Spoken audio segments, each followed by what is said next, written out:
really good tip is to make sure all your utensils are good and warm.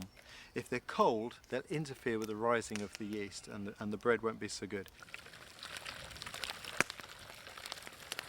Just sit that in there for a few moments to warm that bowl up. Just going to take a bag of flour, put it all in, and then what I do, in case I need any extra flour to add to it, I take a handful out and put it back in the bag. Because this flour sat in the bag for a while, it's good to just bring it to life again.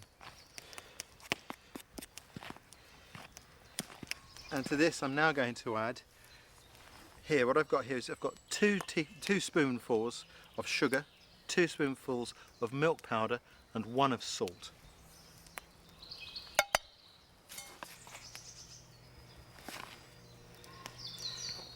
And now I'm going to add the yeast mixture into here.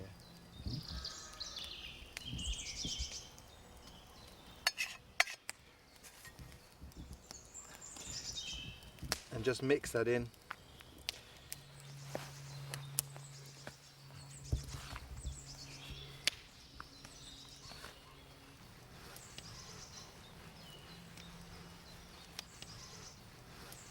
And you stir in the mixture and you start to get a dough, and there comes a point now when you can handle it with your hands and it won't stick too badly, and at that point swap to using your hands.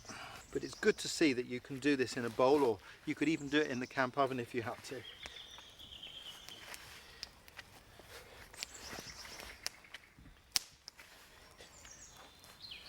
Sometimes on trips what I've done is I've taken a jerry can, laid it on its side and cleaned it off and used that as a table surface to work on.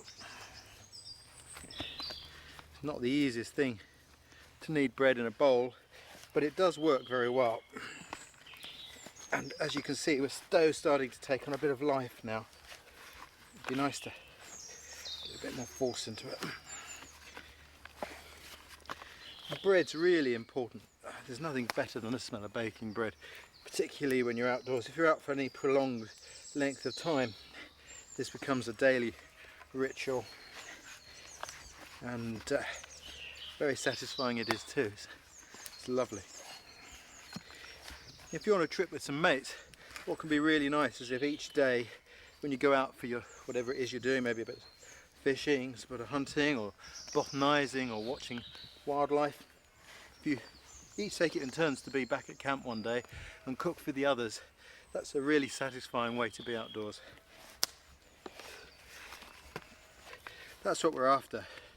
It's starting to get the texture of like a baby's bottom. That's about right now for the next stage, which is to put this into the camp oven where it's nice and warm and let the yeast do its business, and this should rise and double in size. Now hopefully this will be warm but not too hot. Yeah, that's good. I'm going to pop that in there and take that off and lift this right up high, right up at the top. Just leave